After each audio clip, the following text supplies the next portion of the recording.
बिस्मिल्लाहिर्रहमानिर्रहीम। The topic of today's discussion is vomiting. अब अगर एक पेशेंट आ रहा है जिसको वॉमिटिंग डेवलप हो गई तो उसको हम कैसे ट्रीट करते हैं। सबसे पहले तो ये है कि आपको वॉमिटिंग के लिए कौन कौन से ऑप्शंस होते हैं। डोमपेरिडोन हम देते हैं। डोमपेरिडोन को हम मोटिलियम भी कहते हैं। इसका सिरप अवेलेबल होता है जिसको हम 5 ml देते हैं, जो कि 5 मिलीग्राम होता है 5 ml के अंदर, और टैबलेट आती है इसकी 10 mg की मोटिलियम की। मोटिलियम देंगे जिसमें डोमपेरिडोन होती है, एंटीएमेटिक होती है, और इसकी डोज जो होती है आपकी 0.25 से लेकर 0.50 मिलीग्राम पर केजी ओडी में हम देते हैं। ठीक हो गया। उसके बाद आती है हमारे पास सेकंड ऑप्शन जो होती है वॉमिटिंग के लिए, दैट इज डायमंड हाइड्रोनेट, जिसे हम ग्रेविनेट कहते हैं। Gravinate is very famous. Injection लगता है ग्रेविनेट का, 50 mg होता है, और या सिरप देते हैं ग्रेविनेट का जो कि 12.5 mg होता है 5 ml के हिसाब से। ठीक है। एक डोमपेरिडोन है जिसमें मोटिलियम आता है, एक ग्रेविनेट आता है जिसमें आपका डायमंड हाइड्रोनेट होता है।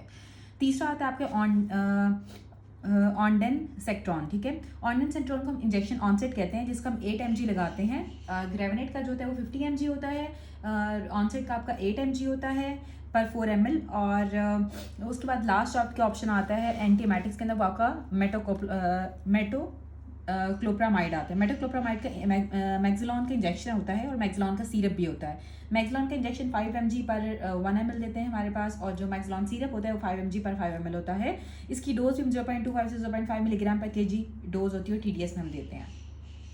उसके बाद आता है अगर आपके पास कोई पेशेंट आ रहा है ऑरल थ्रश के साथ, तो उसको हम डेक्टरिन की ऑरल जेल हम देते हैं, और उसे कहते हैं कि अपने मुंह में रखेगा स्वेलो करने से पहले, थोड़ी देर के लिए मुंह में लगाएगा, और उसको स्वेलो नहीं करना होता है, जस्ट मुंह के अंदर उसने रखना होता है, उसके बाद उसको स्पिट कर देगा। सेकेंड होती है आपकी निलस्टैट के ऑरल ड्रॉप्स आते हैं, वो भी आप 3 ड्रॉप्स देते हो और TDS देते हो दिन में 3 दफ़ा। निलस्टैट के आपने 3 ड्रॉप्स लगाने होते हैं, दिन में 3 दफ़ा लगाने होते हैं, या फिर डेक्टरिन की आप ट्यूब दे देते हो, जेल होती है जो कि उसे कहते हैं स्वॉलो करने से पहले अपने मुंह में रखेगा। साथ आप उसको अगर ऑरल थ्रश के साथ पेशेंट आता है तो उसको हम सर्बिक्स 2 टैबलेट्स होती हैं वो देते हैं, और इसको दिन में 1 दफ़ा लेनी होती है 1 महीने तक। ठीक है। और थेराग्राम M होती है जो कि OD में हम लेते हैं और 1 मंथ तक लेते हैं। उसके बाद अगर पेशेंट टॉन्सिलाइटिस के साथ प्रेजेंट करता है तो उसको हम ऑगमेंटिन देते हैं, 625 मिलीग्राम देते हैं और दिन में 2 दफ़ा देंगे। ठीक है। और साथ पेनाडोल देते हैं जो कि हम SOS में देंगे, जैसे बुखार हो जाएगा आपने पेनाडोल ले लेनी है। माउथ वॉश देते हैं जिसमें क्लोरहेक्सिडीन होती है, और साथ में इसे कहते हैं वार्म सलाइन गागल्स करें। 4 चीज़ें आपने देनी है टॉन्सिलाइटिस के पेशेंट को। ऑगमेंटिन हम देते हैं, पेनाडोल देते हैं SOS के अंदर, माउथ वॉश देते हैं जिसमें क्लोरहेक्सिडीन होती है, और वार्म सलाइन गागल्स हम कराते हैं। ऑगमेंटिन की आपके 625 mg होती है जो BD में आप देते हो, और आप इसको मैक्सिमम 5 डेज़ के लिए देते हो। उसके बाद आते हैं हमारे पास एपेटाइट स्टिमुलेंट। अगर कोई पेशेंट आ रहा है, जो अक्सर पेशेंट कंप्लेन करते हैं उनके बच्चों को भूख नहीं लग रही है, किसी ओल्ड एज का पेशेंट आया जिसको भूख लगना बंद हो गई है, तो उसके लिए आप सीरम ट्राइमेटाबोल देते हो, या सीरम मॉसिगर देते हो, या फिर सीरप ट्रेसोरेक्स फोर्ट देते हो। 3 सीरप हैं, ट्राइमेटाबोल आ जाएगा, मॉसिगर आता है, या फिर ट्रेसोरेक्स, ट्राइमेटाबोल एंड मॉसिगर। उसके बाद आते हैं आपकी मल्टीवाइटामिन के अंदर आपकी सर्बिक्स जी आती है, सर्बिक्स टी आती है, और थेराग्रेन आती है। विटामिन डी के लिए आप कॉल्सिन डी देते हो, सनी डे देते हो, सनी डी 5 mg देते हो, कैप्सूल्स होते हैं आपके, या फिर आप सिरप देते हो इंटिक डी चिल्ड्रन के अंदर। ठीक है। इंटिक डी हम बच्चों के अंदर देते हैं, सनी डे देते हैं 5 mg कैप्सूल देते हैं एडल्ट्स के अंदर, या फिर हम कॉल्सिन डी दे देते हैं।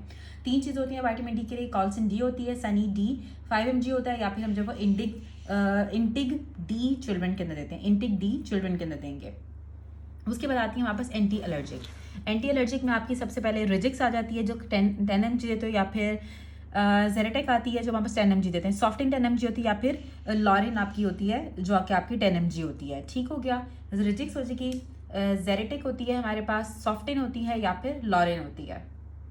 Next is cluster headache. अगर एक पेशेंट प्रेजेंट कर रहा है क्लस्टर हेडेक के साथ, क्लस्टर हेडेक बेसिकली आपको एक आई के अंदर होता है, दिन में मल्टीपल टाइम्स हो रहा होता है, तो आप उसको ऑक्सीजन देते हो 15 मिनट के लिए, ऑक्सीजन इनहेलेशन करते हैं 15 मिनट्स के लिए। साथ हम लिग्नोकेन का नेजल स्प्रे दे देते हैं, लिग्नोकेन नेजल स्प्रे दे देंगे, ऑक्सीजन इनहेलेशन करते हैं, और साथ उसको पैनाडोल दे देते हैं। पैनाडोल आप एक दे देते हो OD के लिए। ठीक है। और अगर आपने उसकी प्रिवेंशन करनी हो तो उसके अंदर हम डेल्टा कॉर्टिल 5 mg देते हैं, और 4 टैबलेट्स देंगे डेल्टा कॉर्टिल की, 5 mg होती हैं, और OD में देते हैं। उसके बाद आते हैं हमारे पास नेक्स्ट यूटीआई के अंदर बेसिकली क्या होता है, पेशेंट यूटीआई के साथ प्रेजेंट करता है, आपको उसको ऑरल फ्लूइड आप देते हो, इंक्रीज इनटेक, उसे कहते हैं पानी ज़्यादा से ज़्यादा पिए ताकि उसका यूरिन ज़्यादा से ज़्यादा निकले, और इस तरह से उसका यूटीआई ट्रीट हो जाएगा। साथ इसमें हम जो है वो इन्फ्यूजन देते हैं नोविडेट की, 100 ml देते हैं IV, BD देंगे, और साथ हम जब वो नोविडेट की टैबलेट देते हैं 500 mg, दिन में 2 दफ़ा आपने लेनी होती है। ठीक हो गया।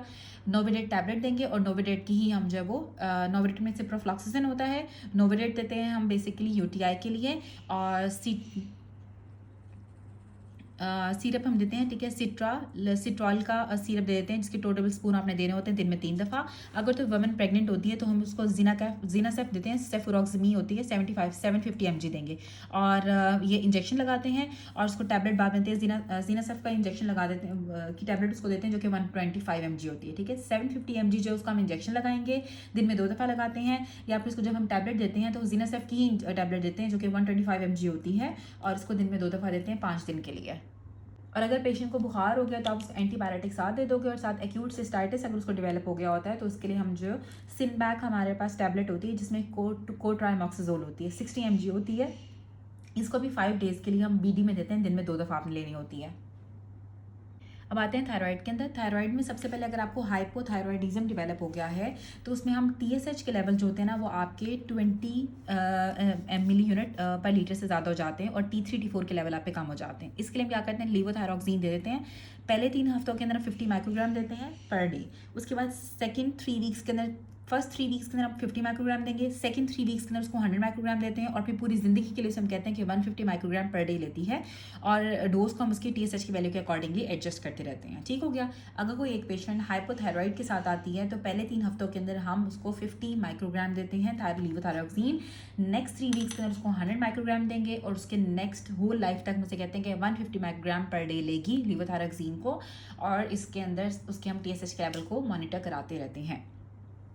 अगर तो हमारे पास हाइपर थायरॉयडिज्म के साथ पेशेंट प्रेजेंट करता है तो उसको हम कार्बेमोजोल देते हैं, जो कि 40 mg होती है, और इसको 3 हफ्तों के लिए हम देते हैं, ठीक है। दिन में 1 दफ़ा आपने लेनी होती है। कार्बेमोजोल 40 mg होती है, और 3 वीक्स तक आप देते हो, और जिसकी मेंटेनेंस डोज होती है ना, मतलब 3 हफ्तों के लिए आपने दे दी, उसके बाद इसकी मेंटेनेंस डोज आपकी 5 mg होती है, जो OD में आप देते हो। पहले फर्स्ट 3 वीक्स के अंदर आप इसका 40 mg देते हो दिन में 1 दफ़ा, और उसके बाद मेंटेनेंस डोज के लिए आप इसका 5 mg देते हो, ठीक है।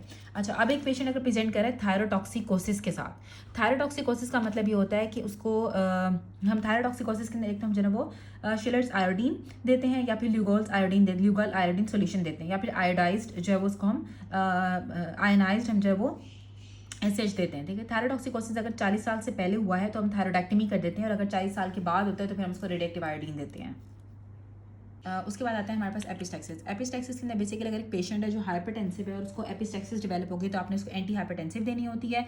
उसकी नोज़ को आपने पिंच करना होता है, 10 मिनट के लिए आप उसकी नाक को दबा के रखोगे, और साथ उसको ठंडा पानी डालोगे उसकी नाक के ऊपर, और अगर फिर भी ब्लीडिंग हुए जा रही है तो फिर आप उसको लिक्विड पैराफिन के साथ कॉटन को सोक करके नोज़ के अंदर पैकिंग लगा देते हैं। लिक्विड पैराफिन के अंदर कॉटन को सोक करना है और नाक में डाल देनी होती है 10 मिनट के लिए। और जब वो घर जाती है तो उसके लिए हम क्या करते हैं, उसको हम ज़ाइनोसिन देते हैं हमारे पास, जो कि नेजल स्प्रे होता है। लिक्विड पैराफिन देते हैं, जिसे कहते हैं दिन में 3 दफ़ा जो है ना वो करेगा। 2 liquid paraffin 3 times a day आपने यूज़ करनी होती है, और साथ ऑगमेंटिन की टैबलेट दे देते हैं, जो कि 625 mg होती है।